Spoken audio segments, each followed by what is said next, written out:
અમેરિકામાં રહેતા એક ગુજરાતી કપલના માથે અણધારી આફત આવી પડી છે.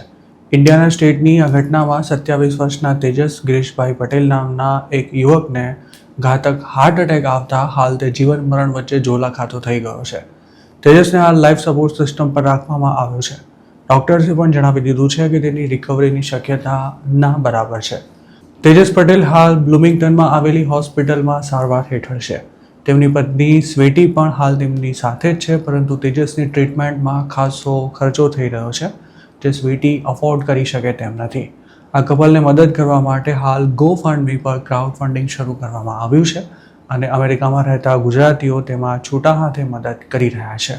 તેજસના હોસ્પિટલાઇઝેશનનું બિલ પે કરવાની સાથે તેના અંતિમ સંસ્કાર માટે $70,000 એકત્ર કરવાના ટાર્ગેટ સાથે ક્રાઉડ ફંડિંગ કરવામાં આવી રહ્યું છે.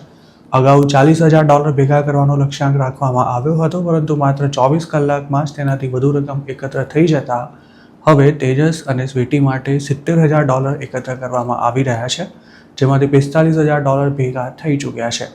તેજસના ક્રાઉડ ફંડિંગ કેમ્પેઇનમાં અત્યાર સુધીમાં 416 જેટલા લોકોએ ડોનેશન કર્યું છે.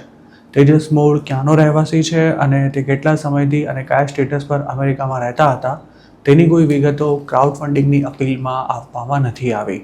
હાલ મરણ પથારીએ રહેલા તેજસની ખોટ ક્યારે નહીં પૂરી શકાય, પણ તેમની ગેરહાજરીમાં તેમના પત્ની અને પરિવારજનોને આર્થિક ટેકો મળી રહે તેના માટે શરૂ કરવામાં આવેલો આ પ્રયાસ ચોક્કસ સરાહનીય છે. અમેરિકામાં જ્યારે પણ કોઈ ગુજરાતી આવી અણધારી મુસીબતમાં આવી પડે છે ત્યારે કોમ્યુનિટીના લોકો જ તેને મદદ કરવા માટે આગળ આવતા હોય છે. શૂટિંગ જેવી કોઈ ઘટનામાં મોતને ભેટેલા કે પછી અકસ્માતનો ભોગ બનવાની સાથે ખૂબ જ ક્રિટિકલ સ્થિતિમાં હોસ્પિટલમાં એડમિટ હોય તેવા ઘણા લોકોને અત્યાર સુધી આ પ્રકારે મદદ કરાઈ ચૂકી છે.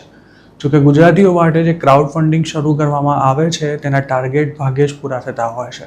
જો કોઈનું આકસ્મિક મોત થાય તો તેના ફ્યુનરલનો ખર્ચો કાઢવા માટે લોકો અંદર જ પૈસા ભેગા કરી લેતા હોય છે, પણ મૃતકના પરિવારજનોને મદદ થઈ શકે કે પછી તેમના બાળકોનો સારી રીતે ઉછેર કરી શકાય તેટલી રકમ ખૂબ જ દુર્લભ સંજોગોમાં ભેગી થતી હોય છે.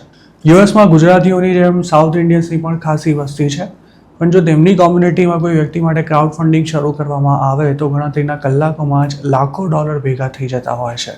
ઓગસ્ટ 2024માં ટેક્સાસમાં થયેલા એક અકસ્માતમાં એક સાઉથ ઇન્ડિયન ફેમિલીના 3 સભ્યોનું મોત થઈ ગયું હતું. તેમના દીકરાને મદદ કરવા માટે તે વખતે $2.5 લાખ એકત્ર કરવા માટે ક્રાઉડ ફંડિંગ શરૂ કરાયું હતું, જેની સામે $8.5 લાખ ભેગા થયા હતા.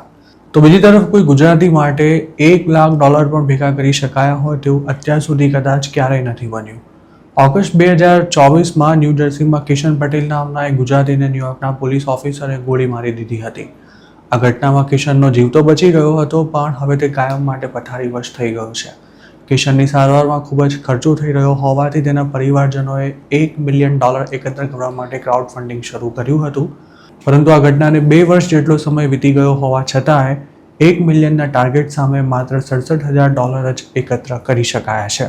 તેવી જ રીતે સપ્ટેમ્બર 2025માં સાઉથ કેરોલાઇનામાં કિરણબેન પટેલ નામના ગુજરાતી મહિલાને શૂટ કરી દેવાની ઘટનામાં તેમના અંતિમ સંસ્કાર સહિતની વિધિ માટે $22,000 ભેગા કરવા માટે ક્રાઉડ ફંડિંગ શરૂ કરાયું હતું, જેમાં માત્ર $1,222 જ એકત્ર થઈ શક્યા હતા. ક્રાઉડ ફંડિંગમાં ફ્રોડ થયા હોવાની પણ અમુક ઘટના છેલ્લા કેટલાક વર્ષોમાં થઈ ચૂકી છે. જેમના માટે પૈસા ભેગા કરવામાં આવી રહ્યા હોય તેમના સુધી આ રકમ પહોંચે જ નહીં તેવું પણ અમુક કેસમાં થતું હોય છે. તેવામાં ડોનેશન આપતા પહેલાં જે તે ક્રાઉડ ફંડિંગ પ્રોટેક્ટેડ છે કે નહીં તે સુનિશ્ચિત કરવું જરૂરી છે.